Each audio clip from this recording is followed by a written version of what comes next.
Hello, all. Welcome to the Exploring Trends webinar. We're seeing a lot of familiar names in the attendee list, so welcome. And we're excited that you're here to spend some time with us today. I think we'll go ahead and get started while some others are joining us, but we are so excited to be here today to dig in a little bit more to the Trends website and the opportunity to learn more about the data that's included in that. You can see in the webinar chat, we put the link up there. So if you want to take a look while we're talking, feel free to go ahead and explore the site. And I'll walk through how we're going to spend our time together today and introduce Tatiana and Faith that you see with us today. So we're excited to be the team that's here talking about this. So Tatiana will provide an overview, a welcome in the next few minutes. I will do the overview of trends, and then we'll do a question and answer part of our time together. So feel free in the chat to send in a question if you have one that comes up. We'd love to hear from you and what you're curious about. And then we'll go ahead and take a look at trends and some of the data points that are now available. And then we'll end with another question and answer session. So you'll have kind of two opportunities to send us some of your questions. And Faith will be helping collect those and sending those over to me. So we'll go ahead and get started. So Tatiana, I'll pass it along to you. Thanks, Sarah. It is such a delight to see everyone. I'm looking in the chat and seeing so many familiar names from nonprofits to elected officials to donors who are part of the community foundation. This is exactly who we know uses the data and the information that's been provided from the formerly known as Trends Report, and that we know will be using the data moving forward with this new iteration of Trends. So I know this is the moment we've all been waiting for, and I'll kind of give a sense as to how we got here as an organization.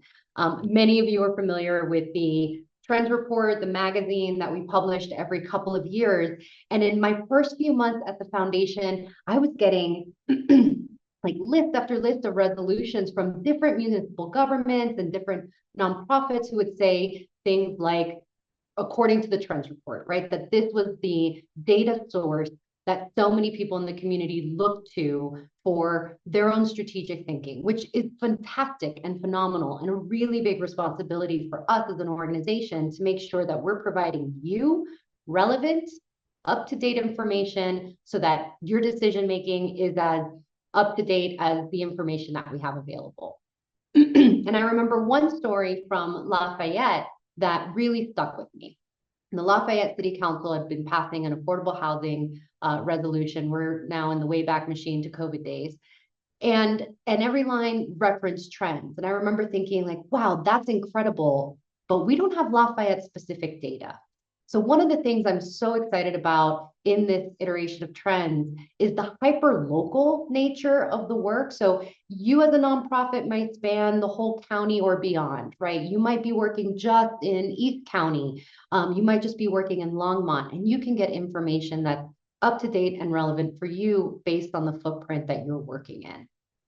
And then the other thing I threw out there, I know Sarah will reiterate it, trends is not meant to be an answer to the question, right? Trends gives us the information to let us know where we are. And I'm really looking forward to the convenings we'll be hosting over the next forever, hopefully, right, years, so that collectively we can say, how do we want to solve this? Each of us has a role to play in the solving of some of these really chronic issues that we've had in our community. We're happy to convene on that, but I want to make sure that we're clear, like we don't have all the answers. It's going to take all of us. And I look forward to those conversations.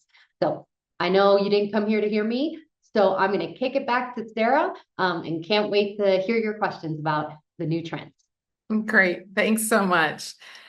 Okay, so just a little bit for additional context in thinking about trends. Why do we do this? Tatiana talked about how it's been so important for us to provide this as a resource to others in the community. So the purpose of trends, we're really focused on the key social indicators that are related to the community's most pressing needs. And our audience is all of you on this webinar, every community member. We find that people that are living or people that are working in Boulder County are interested in this. Also, so many of our nonprofit partners, civic leaders, and donors. And in this year, in 2024, as we have launched this, we're really looking at how can we continuously update key indicators. We know that data changes so quickly, and we want to be able to give that to you as soon as it's available. So 3 things for you to know about trends as we've transitioned away from the report, but now have it online. So it was really important to us that trends is accessible to anyone on a computer, phone, anywhere that you can have access to the internet. You can pull it up and dig into the data. The second piece is that we really wanted to have trends be up to date. And I shared a few weeks ago that we are continuously updating the site. So as the city of Boulder released their unhoused numbers from July of this year, we were able to go in and update trends with that new data. So really keeping it relevant and important to the work that you're doing day in and day out. And the last thing that I'm going to spend some time on is talking about how interactive Trends is. And I'll provide you with a few examples so you have some ideas about how you can interact with the Trends report. So as I said, one of the most exciting features for us is to be able to add, modify, and update trends on an ongoing basis. So to do this, we really are seeking input from all of you. So when you look at trends, on the left-hand side, there's a section that's Contact Us. And what we're really asking is, please share your feedback with us about trends. If you have questions or ideas about additional data sources to include, use this trends feedback form to communicate with us. And actually, at the end of the webinar today, we'll put up this feedback form. So if we don't get to one of your questions, or if there's something that you have an idea about, you can use that form to get in touch with us. The other thing that we ask is, if you have an example of how trends has been useful to your work, please let us know. Submit something on the form. We really love to hear the stories about the value and usefulness of trends. So we'll be excited to hear from all of you. And there's an opportunity you can leave us your contact information in there, and we'll be back in touch with you. The other thing that I wanted to mention that we are excited about is that Trends has an ability for you to interact with the data. So there are a number of ways through the features that are included in the upper right corner of a specific data point. So those are located here in the upper right-hand corner. So this is an example of this chart that shows the age of people in Boulder County. If you're interested in using this data, you can click on the first icon and you have an ability to export the data in a number of different formats. So actually here in this slide, I use that feature to insert this data chart into the slide. And you can also share it to social media. The second icon has the embed code. And then the third icon that we're also excited about is that you can link directly to the data through a hyperlink. So again, we really encourage you to explore the data. Each data point has a source listed that you'll see here at the bottom. So this one was the US Census Bureau and the American Community Survey. And we have links to data sources that you can check out. So if you're somebody that's really interested in learning more about any particular piece of data, we've included that here at the bottom. So you'll find throughout Trends some of these buttons that say click here for more data. That will take you outside of our site to the actual data source. So that way you can explore more. And as was mentioned, if you have a particular geography or subset that you're interested in learning about, go ahead and click on that link and it'll give you access to the data source. The other thing that we wanted to mention today is having some information about the key data sources. We feel it's really important to know where the data is coming from. We know that there are limitations to data in many ways, and that this is one piece of information. As we're living and working in this community, we also have our own experiences as other data points. So this is just one piece of that puzzle and thinking about how do we work together. So some information about the key data sources included in trends. We have a section online that really goes through those and explains what the data source is, their methodology, and how it's reported. So as always, you're welcome to explore that more and learn about it. I'll cover just a few of these today, just for your reference.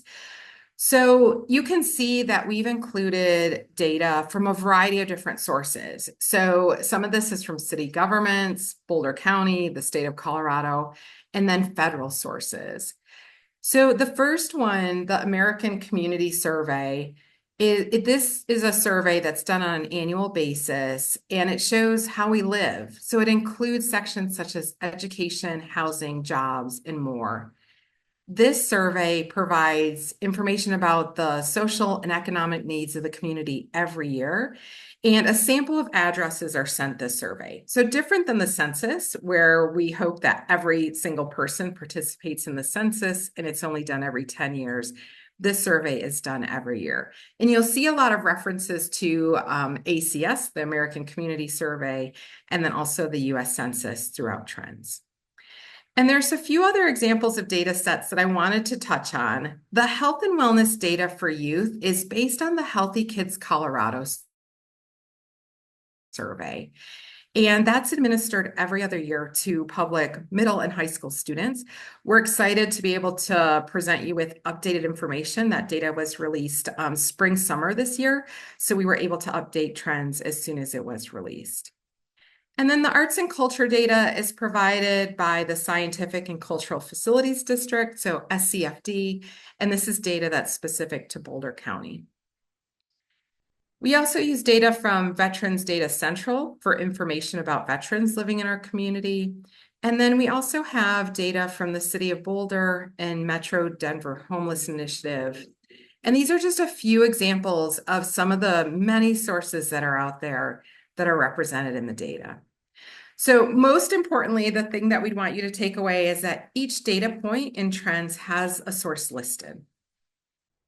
So we'll go ahead and before we get into trends, open it up to some questions and answers. So I'll ask Faith to come on, and she's been keeping up with the chat to see what questions there are. Yeah, so we got a couple of questions for you, Sarah. One is, when do you anticipate, well, this is actually a two-part question. Okay. When do you anticipate updates, and how will the community know about those updates? Great. That's a great question.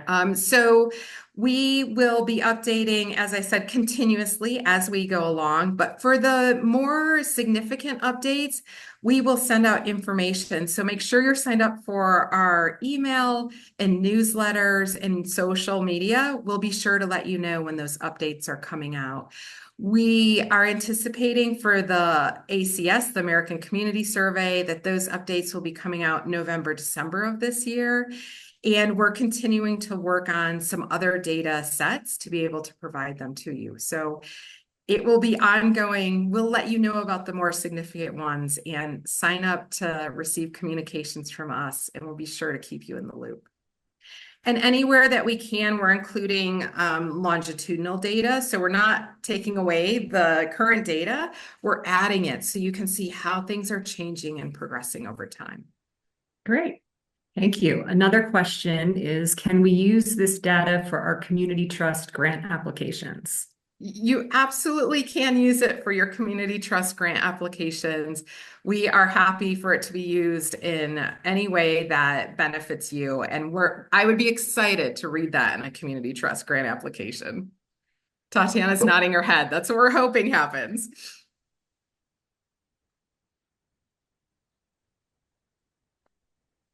Okay. Faith, anything else, or we'll move into... Yeah, let's move. There is another question, but I think let's go through this next session, and it will probably answer this question. Okay, so we're going to go ahead and jump in and do some exploring of trends. So if you'd like to look at it yourself, you can go ahead and click on the link that is in the chat. I will share my screen here. And you can see trends, and this is what it looks like. So I will walk us through a few different sections, things that are interesting and provide some of that interactive functionality that we talked about. And then we'll go back and open it up to questions once again. So one of the things that you can see here on trends, your left-hand bar is the key point for you to navigate the site.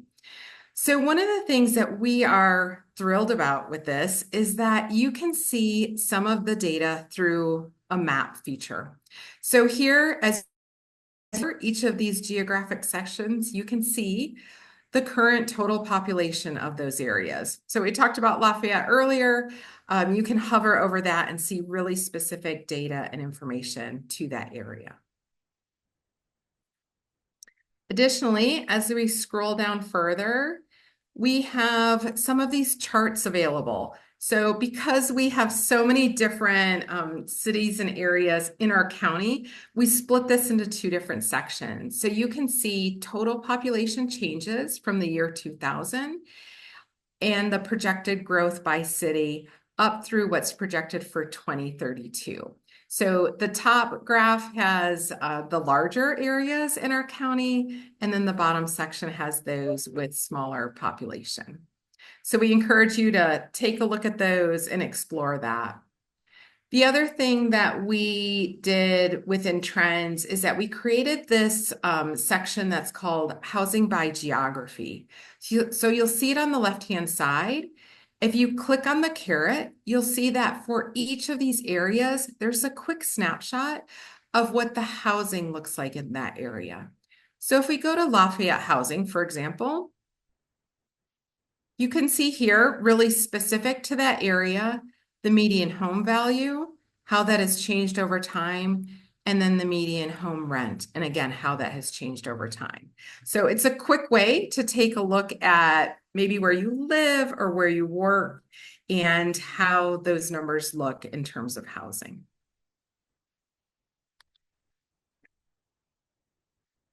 The other sections that we would highlight is the housing section. We know, and we all have felt the rising cost of living in this county. And you can see within the housing section that we look at where does Boulder County land when compared to Colorado and the US. So this is really helpful to see and to know the data around, I think, what we're all feeling, the increasing cost of living here, the increase in home values, and then I'll also briefly show you the rental costs. So you can go to any of these lines, hover over one of the buttons, and the very particular data will come up surrounding that. You can also see for 2022 and then some of the projections into the future. And as I mentioned, we'll have 2023 up as soon as that's released in the near future. We also then have these broken down in a table so you can see this around the different geographies and how much variability there is even within our own county. And the second section in housing is around home rental costs. We know how much the rent has just skyrocketed in this area. So you can see here the median home rent. And then also for reference, we did a reference point of what it was at the year 2000, which was $947, to where it's at now with $1,828 being the median rent. Again, these data points are compared to Boulder County, Colorado, and the United States, and then broken down by specific geographies, again, in two different sections.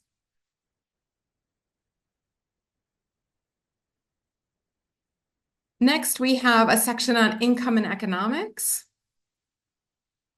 So looking at household income, And then also, this is broken down by a number of different factors. So we really encourage you to explore this section that really looks at income by factors such as gender, race and ethnicity, and age. So this is really detailed information that we're excited to present and hope that you really find this useful.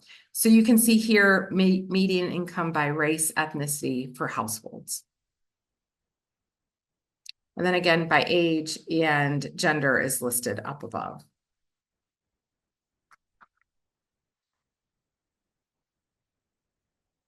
A few other sections to note within the education section, we have information on educational attainment. So you can look at what are the levels of education within Boulder County.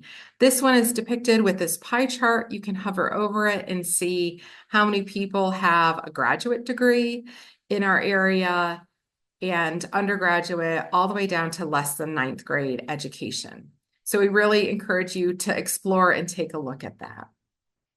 And the one thing that we're also familiar with is our school enrollment trends by district. So here you can see Boulder Valley school enrollment since 2012 to 2023, 2024, both for Boulder Valley and for St. Vrain. So this is something I know we're often in meetings and people talk about the decreasing enrollment in Boulder Valley and increase in St. Vrain. And I think we always ask ourselves, well, how much is it really? And this gives you the data to be able to have an informed conversation and dig into that more.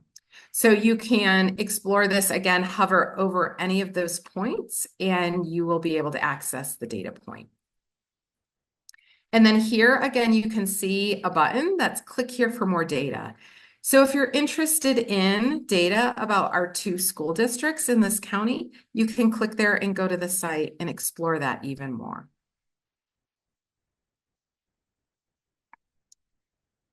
Next, I'm going to go down to environment and sustainability. There's a number of sections within this category. The one that we'll just take a quick look at is commuting trends. So what does it look like for how people are getting to work in our county? There's some information on how many people are commuting into and out of our county, as we know with the increased cost of living here, that's something that people are experiencing. And the one that I would point you to take a look at is this percent of people commuting alone to work.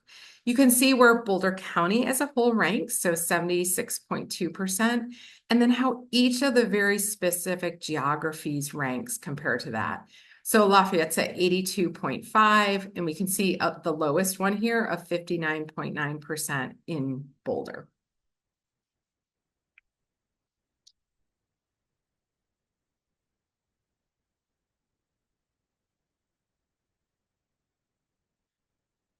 The health and wellness section of trends is broken up specifically for adult health indicators and then also youth indicators. And as I mentioned, the youth indicators are mainly based off of the Healthy Kids Colorado survey.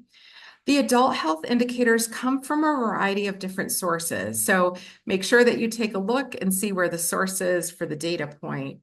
The one that I would pull out that I think is useful to think about and for us as we're navigating work in this space is looking at the suicide rates over time. We know that this has been an issue throughout the county, our state, and really here locally. So this provides you with some data around that, specifically the number of suicides and how that's broken down by demographic. So really useful information as we think about supporting everyone living here in our community.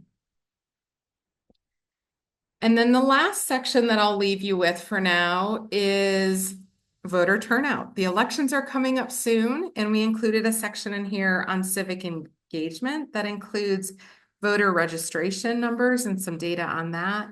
And then also voter turnout in Boulder County. So you can see here the percentage of voter turnout for each of the elections in terms of if it was a general election and then the year. So really exciting to be able to present that. And again, you can click on the click here for more data. It will take you out to the Boulder County election site where you can dig in and learn even more.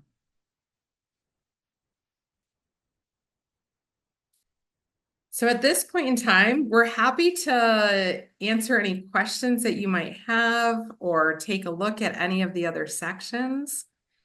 So I'll pass it over to Faith.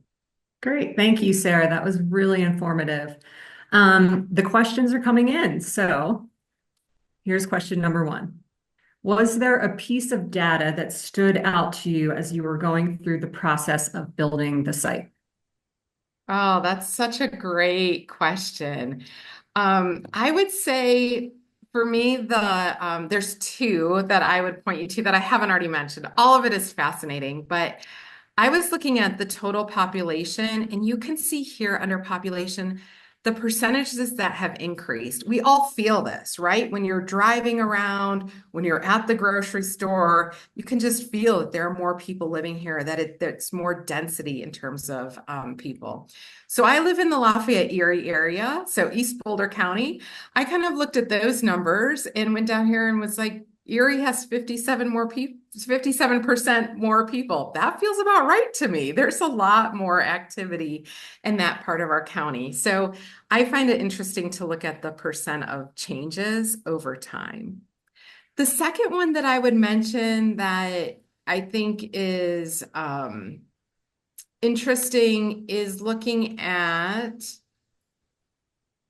and I'm going to find it here. If you click on any of the carrots, it will bring you to the drop-down menu. And if we look at homelessness and unhoused data, I think it's really interesting, one, to look at those that are reporting that they're newly homeless versus chronically homeless. And then the other thing that I think is interesting just to see the visualization of is student homelessness in Boulder County. So this is all data taken based on the McKinney-Vento Act and how students qualify for this. So we know it doesn't capture every student that's living in a situation of homelessness, but it's a good measure. And you can see here some interesting things that happened around COVID and also the Marshall Fire. So that's why you're seeing these big spikes and differences in the data. So I think sometimes how it's presented in this way over time is really interesting. So those would be my 2 points. I'll be curious what people find interesting. Send me a message. Let me know what else you find out there that fascinates you. Great. Thank you. Here's another question. I see that you have housing data and veterans data. Is the data collated? Can I find data on veterans housing? The data for those two has not been collated or put together. So unfortunately, we found that even trying to get the data around veterans and veteran services was probably one of the most challenging parts. So we found that some data is really, really easily available, really up to date. And veterans is the area where we've had the most, we've had to do the most digging and reaching out. So I sent out a lot of messages to try to get that in. But that's a great, keep those ideas coming because we'll always note it and see if it's something that we can do in the future. So we have a list of, a wish list, if you will, of things that would be helpful to those in our community. Great. And I think I can actually take this question. I'm super excited to answer this one. Is there opportunity for corporations to sponsor trends? I know that was a part of it when it used to be in a booklet form. And the answer is yes. Local businesses and civic leaders can make a meaningful difference through our community partnership program. There are varying levels and varying ways in which organizations can support the Community Foundation Boulder County. Specifically for trends, support would include a name listing or a logo placement. And again, depending on the level of support, it would also include verbal recognition at all of our in-person trends convenings that we'll be doing throughout 2025. And I think the next one coming up is actually in December. Great. So if anyone has questions about how to sponsor trends, please feel free to reach out to me directly. I'd be happy to provide you with further information on that. Great, thanks. Okay, is it possible to add housing data for Lions? Sarah, I feel like I can take this one, and there Yeah. were a couple in the chat. So there was a question around housing data for Lions. There was a question around adding specific data sets around people with disabilities, and a question around which I think kind of encompasses it, like what's the plan for adding more information? So this is a beta, right? This is the first step, and what we did was take the written the booklet of trends, which I think I have like right here, and really just copied it in and created, of course, more data sets than were available in that trend. But this is why we're so excited about this platform for it. All of this feedback is absolutely what we want to hear from you all, because we want this to be meaningful and useful to you. As that question came in, I went and found some data sets on for people with disabilities. Similar to what Sarah just described around the veterans community, there seems to be some missing data in that area, but we're going to try to pull in some of the better data sets that we can find. And same thing with other trends, wildfire risk exposure, those sorts of things. We're happy to go look for that data, make sure we pull it into the climate, environmental resiliency component of trends. And I would even say to one of our questions around social attitudes. So this was an interesting one for me. And here's why. So once upon a time, as you guys know, I worked at the Knight Foundation, and Knight had partnered with Gallup, who we all know from very many surveys, to do a beliefs and attitudes survey. They used to call it the soul of the community survey, which Trends was in some ways trying to mirror. So I'm actually in conversations with Knight Foundation to see if we can bring back soul of the community and get some better longitudinal data around some of those exact same questions around connectivity, belonging, et cetera, the beliefs and attitudes. But that's a little harder to survey people these days. I'm sure many of you guys are getting the text messages that we're all being inundated with to get surveyed. So it requires a different approach today than it did maybe 10 years ago.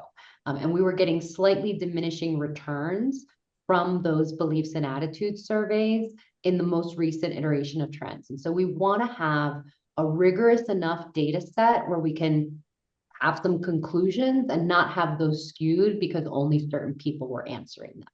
So I hope that answers a couple of different questions, which are around like, can we add this? Can we look at this? The answer is yes. Yes. And we got to make sure that whatever data set it is, whether it's people with disabilities, housing and Lions, climate risk, beliefs and attitudes, that we're looking at quality data to make informed decisions. Absolutely. Thank you for that. And I'm going to ask, we'll put in the chat the link for the feedback form. So if that's something that you're interested in and we didn't capture that, we're all taking notes and we'll work on those things. But if there's something specific that you haven't asked, please use that form and go ahead and reach out to us. This is exactly what we're hoping for, that we have these conversations and that this continues to evolve over time. That for us is the really exciting part, and our ability to be responsive to all of you and what data would be useful and helpful to you in your work. Okay, there's the form that's up there, the feedback form. So fill it out. I'll be looking for some in my inbox soon, hopefully. Faith, we'll toss it back to you. Okay, I think thank you, Tatiana, for wrapping up some of those questions. That was very helpful. We had a question about what the dashed lines mean. Can you explain what the dashed lines mean? There, I think they're referring to the dotted lines on things like demographic and housing. So that's expected numbers, right? That's kind of where the trend is going versus where it's been. That's exactly right. So those are projections based off of the two data sources. So census data, really over the last few decades, and then the American Community Survey. So we worked with we looked at kind of how are they coming up with these projections? And they're using this statistical formula to be able to project that out over time. And again, it's based on historical data from those two main sources. That's a great question. I know I saw that too. I was like, how are they coming up with this? What is this based off of? So we appreciate the curiosity and inquisitiveness in this process. Yes, agreed. Okay, another question is, as a donor, can you walk us through a donor navigating the site to find a pressing need that requires funding? That's great. So maybe Faith and I will take this one together. I All of might them, no. I'll take the first part of it. I think if I was looking at this from a donor perspective, I would think of what am I really interested in? So for me, maybe my interest is around health and wellness. And it's exploring that. For example, we'll go to the youth section here and look at, there's some really great statistics here around vaccination rates for Boulder County schools. We have really high compliance rates for those. So I'd probably look at those and be like, that looks good. I would continue scrolling to see where am I really interested in having an impact for youth. And you can see some of the mental health data trends here. So looking at where students are at in terms of, do they feel that they have a trusted adult that they can go to? Is the rates around bullying and suicide prevention going up or down? And then reach out to our team, our development team, and dig into some information around what are nonprofits that are doing really great work in that area. So we're happy to connect you with that in terms of what's going on in our community to address any of these data points. And as we go into 2025, you'll see that we'll have stories around that. So also, if you're a nonprofit that's doing work in any of these areas and want to reach out to us, we're always interested in what's going on and being able to connect donors to nonprofits and make those linkages. Anything else you'd add, Faith? No, just that if anyone has any questions about how any of these areas that are being highlighted by trends on how anyone can individually make a difference in the local community, please reach out to Philanthropic Services at confound.org, or you can call the office and ask to speak to anyone on the development team, and we would be happy to talk to you individually about all the different ways that you can support the local community on any of these issues. Great, thanks. Okay, I think that we have covered most, if not all, of the questions that have been asked. Okay, that's great. We'll end with maybe a few words from each of us as we close out this session, and I will put our contact information up here so you can reach out to us if you'd like to contact us directly. Tatiana or Faith, go ahead. What are your closing thoughts and words? I would just say, oh, you first. Oh, by all means, go ahead. By all means, go. I was just going to say, if going through trends and looking at this information has inspired you in any way, or makes you feel like you want to get more involved at the Community Foundation, please reach out. There are many ways that you can connect with the foundation. We rely on a community-driven grant review process, where community members volunteer their time to review proposals and recommend grants. I think this past cycle we had 80 volunteers participate in that. You could participate in Leadership Fellows, which is a collaboration between us and the Boulder Chamber. You could join an affinity group. And of course, individuals can certainly make a financial contribution to support the foundation directly, because we are a nonprofit organization as well. And we do fundraise each year for our general operating support. So I feel like I wouldn't be doing my job unless I made that point. Great, thanks, Faith. Okay, Tatiana? I would just say I'm just so excited about the engagement, even in the chat, and the questions and the curiosity that people have. This is exactly what we're hoping to hear from community, right? Trends is no longer a static every 2-year report. It is all of us coming together and saying, this is what we're curious about, or we think there's an issue here. Can we look into the data set? And then saying, okay, what does the data tell us? And where do we go from here? And so I know Sarah's going to end with telling you a little bit about some of the convenings that we have hosted in 2025. There's more work to do on trends. And I think the important piece that I want you all to take away with from today is that we're doing this together. It's not the community foundation telling you what the problems are necessarily or what. It's about all of us saying, hey, we know there are things that it's going to take all of us to solve for. So keep the curiosity and the engagement going, because this is exactly what I was hoping to see today. So I appreciate you guys taking the time. Great, thank you. I would echo that we're so fortunate to live in a community that people ask about data, they're interested, they really want to know more about that. So that for us is really exciting, and we're so thrilled to be able to present this resource to you. And we hope that you use it as a tool in your work. And hopefully we've said it many times, but reach out to us. We'd love to hear from you. And we are in 2025 planning a series of convenings. So we'll have convenings on different topics. So that way we can really dig in and learn more together and think through, how do we move our community forward in these areas?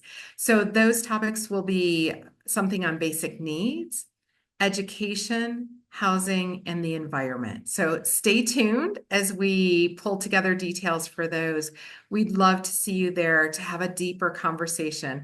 This today, of course, was just an overview. We're just getting started, but that's your opportunity to really learn more about a specific area of our community, and we'll highlight some of the amazing work that's going on day in and day out.